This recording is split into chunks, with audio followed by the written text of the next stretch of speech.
Okay, it's a glorious day on the mountain today. Beautiful sunshine. Had about 6 inches of snow overnight. It ought to be very beautiful. A little bit of wind up on top, but Teresa's back down the hill, and I don't have my mic on right now, so I hope you can pick this up. But it is a glorious day on the mountain, and some fresh tracks out there. So anyway, we are just having the time of our life, and this is it's a good wintertime activity, and it's just to get over the initial anxiety and stuff. Downhill skiing is not something that you take easily. It does take a little while to get used to it, but it is a wonderful winter activity, and it gets us out of the lazy boy from 9 to 5. So that's the whole objective behind Active Life 60, is activities that we can do and enjoy the outdoors and keep us active. Welcome to Active Life 60. I'm Tim. And I'm Teresa. Today we're going to highlight downhill skiing. With a touch of snowboarding. I tried skiing back when I was in my 40s. Only went once or twice. Never got good at it. Started back again 2 years ago at 63. Took some lessons and did it at my own speed and enjoying it now. It can be a trifle bit intimidating. So our intention is not to be an instructional video, but rather to try and reduce some of your anxiety that you may experience if you've never done it, or if you did it back in the 1970s and you want to retry it. So we do not intend this to be an instructional video on downhill skiing. Please go take a lesson at your local ski slope with rentals. Our intent is really just to inspire you to maybe give it a try if you have never skied, even at our age, if you've never tried it, or if you did it back when you were a teenager in the early 1970s. We just want to provide some tips that we use to try and reduce the stress level or anxiety that may come with a stress-induced experience of downhill skiing.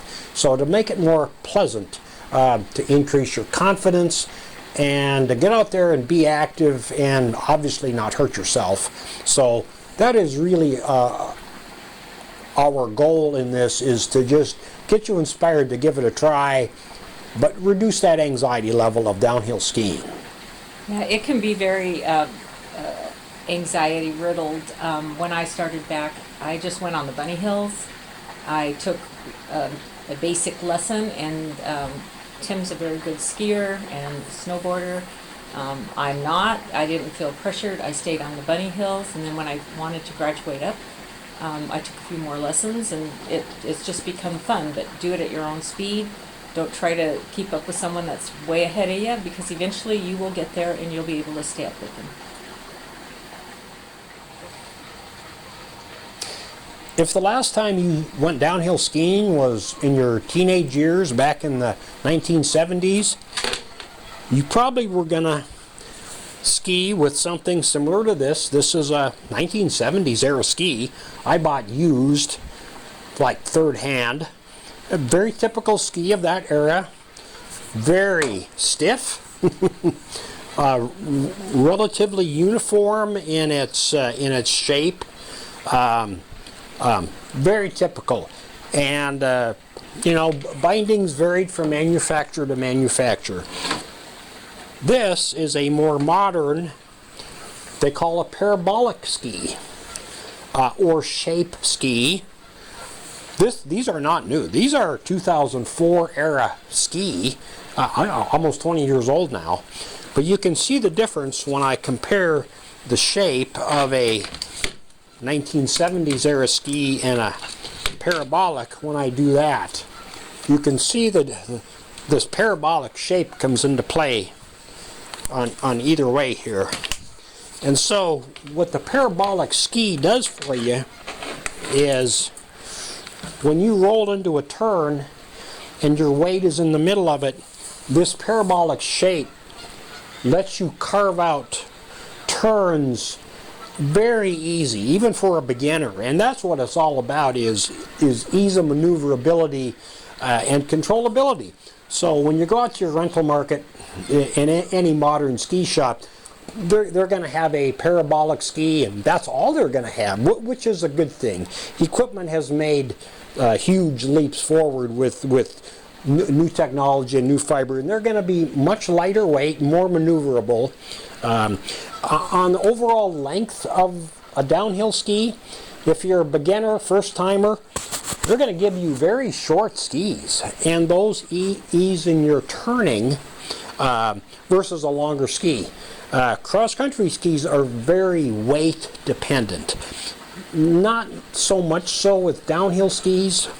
If you are a beginner, you're going to want a much shorter ski for that maneuverability. And then as you get more competent, you can go a little bit longer to try and match your height and body weight and the type of skiing that you're going to be doing. So if you have downhill skis back from the 70s and 80s even, hang them on your wall den, because the new parabolics are so much better. Let's talk a little bit about ski boots. Back in the 60s, they were lace up. Ankles, legs were prone to injury. This is your a typical ski boot. There again, these are not new. These are about 15-year-old boots. You know, from the 1980s on, they went to a hard plastic shell, buckles. There's multiple manufacturers out there. They're all good quality products. Anyway, anywhere from 3 to 4 buckles. I want to talk a little bit about, these are what they call cat tracks. They're removable, and this is what I use to walk across the parking lots. And see, there's my binding, and this is this removable cat track. So one of the most difficult and anxiety-ridden events of skiing is actually putting these on and walking across the parking lot or on the snow with ski boots. It's difficult. There's just no way around it. They are not meant to walk in. They're heavy. Your legs are stiff for a reason. Broken ankles never happen anymore in downhill ski boots, because your foot is locked into these. But it's a very high anxiety aspect of skiing, is walking in these, and on ice and a snow-filled parking lot, these cat tracks can save your neck. So, but they are a little bit difficult to put on and off, but I'm sold with them. Another aspect that's new in the last 30 years is skiing with a helmet. I mean, back in the 70s, we never saw anybody with even ski racers did not wear helmets. They maybe had goggles and a cap on. Head injuries galore. So helmets are available at any rental shop. They're a couple of dollars. They're relatively lightweight. I mean, it's like bicycle riding. Whoever used helmets when you're on a bicycle, and now that's almost a given. So you see very few skiers or snowboarders without helmets any longer. Goggles of your choice. I don't always wear goggles, actually, unless the weather is icky and cold and snow blowing. But if it's a nice sunny day, sometimes I just ski with sunglasses on and not goggles. But that's a personal choice.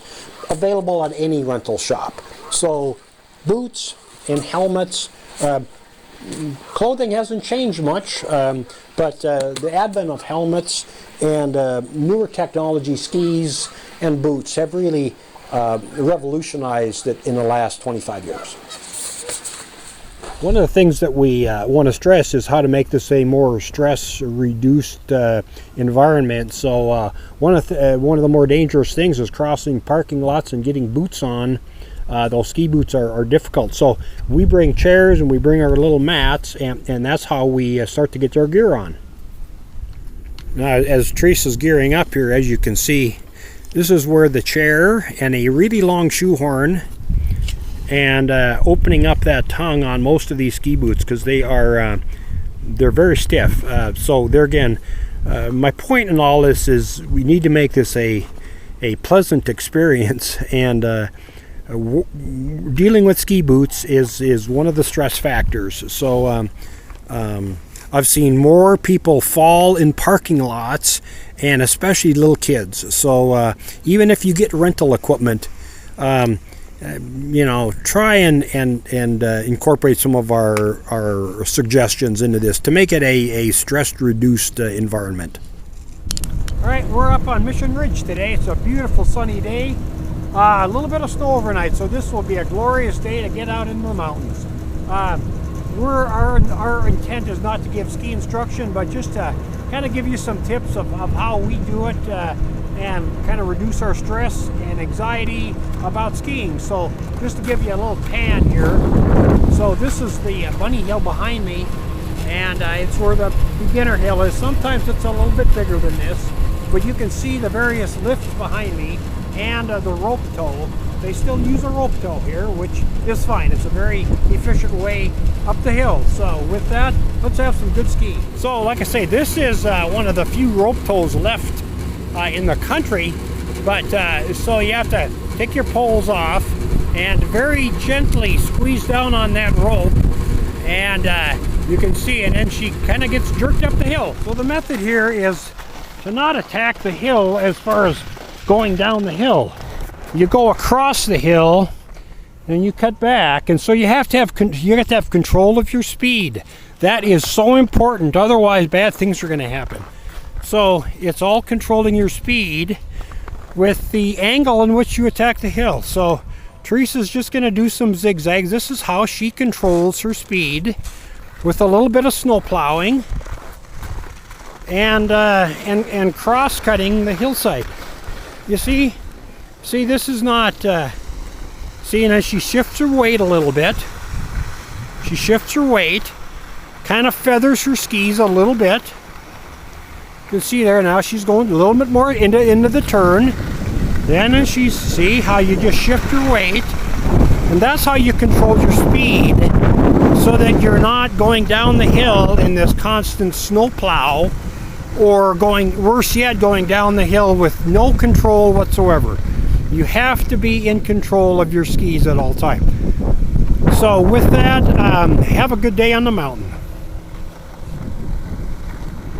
So Teresa is just cutting her way down the hill in bite-sized chunks, not looking at it as downward, but in crossways. You can see how she's making use of the width, turning, and then going back. Very nice pace. In total control of her skis. She's learning how to put her skis together versus being in the quote snowplow. But she's doing wonderful. She's in total control, and therefore reducing anxiety and stress, because now she knows what she's doing. See, there's a snowboarder zipping by us. So this is a wonderful day to be on the mountains, and this is why we ski, to enjoy all of this wilderness out here.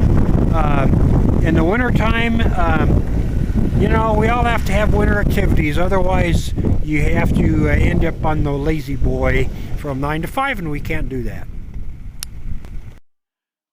When they talk about skiing on corduroy, this is what they're referring to. This is what the grooming machines put down on the groom trails. So that's what you'll see. We'll see you'll hear them talk about corduroy. Getting off the lift. Teresa is awesome. She is a champion. So skis up, and lean forward.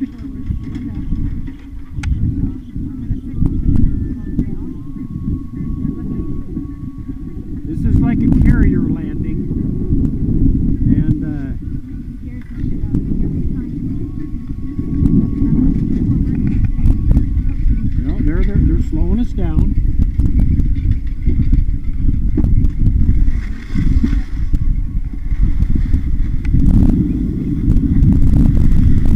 She made it, she made it, she made it! Woohoo! My girlfriend is awesome!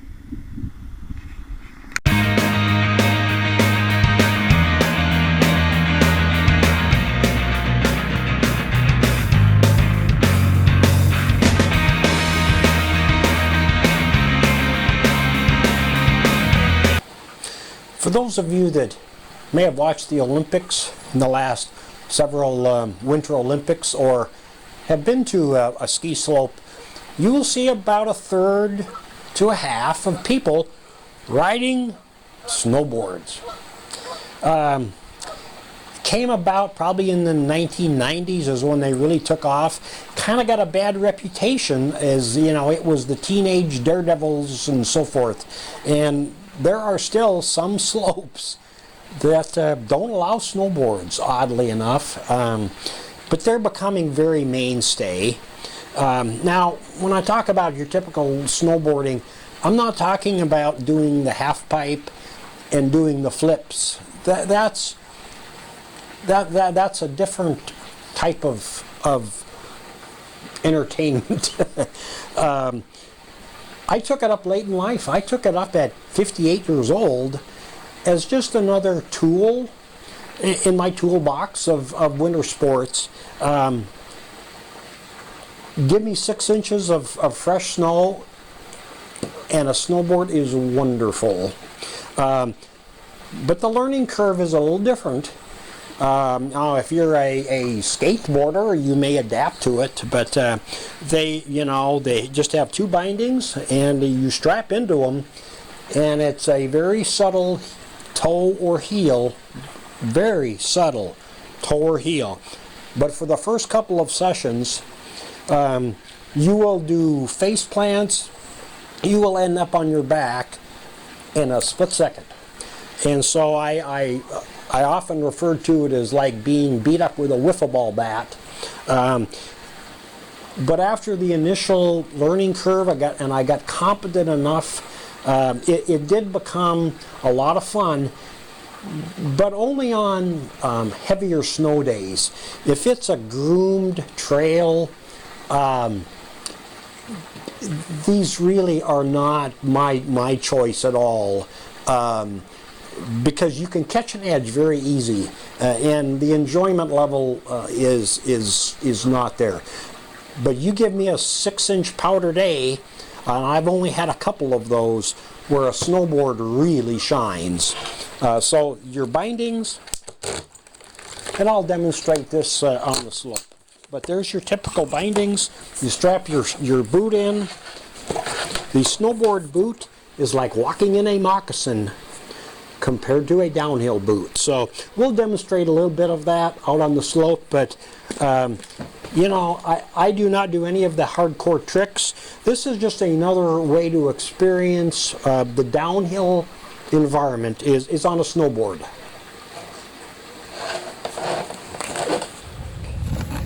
Tell me. So you always, after you get off the lift, you have to put this free foot back in here.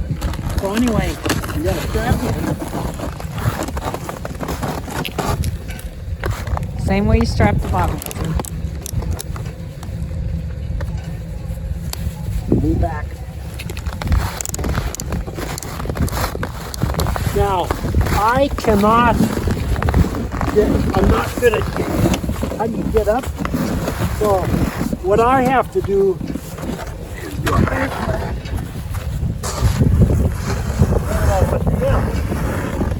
Now,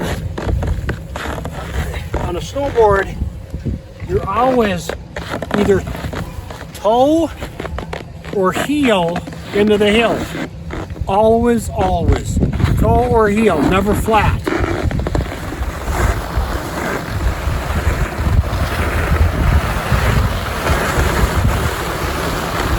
Notice he's on an edge.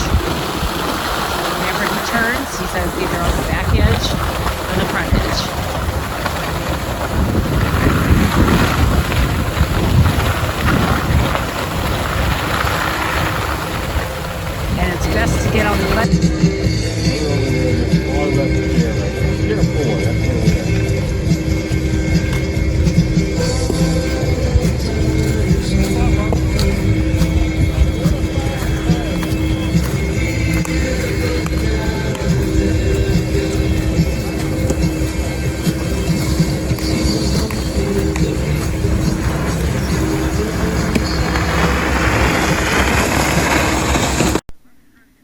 Okay, we're on Tamrac Run.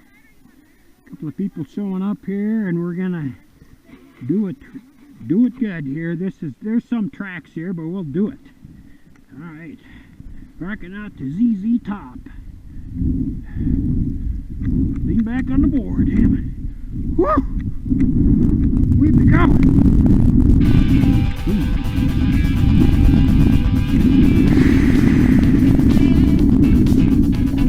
Oh, this is what boarding is all about.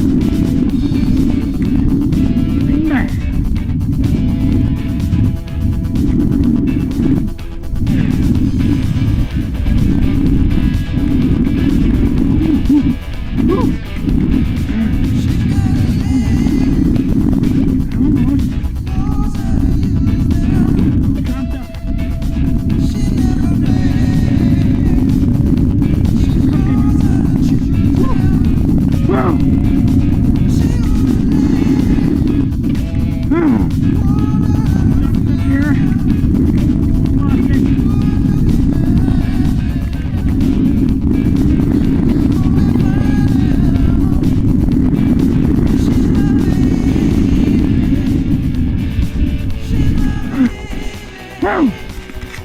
Yeah.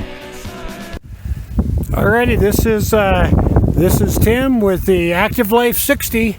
If you want to know why we do this, why we put ourselves through all this aggravation, skiing and snowboarding, just look around you. I mean, how special is this? This is why we do this, is to enjoy this wonderful scenery. Wherever you may live, get out and enjoy it, and have a good day. And remember, no lazy boy living from 9 to 5.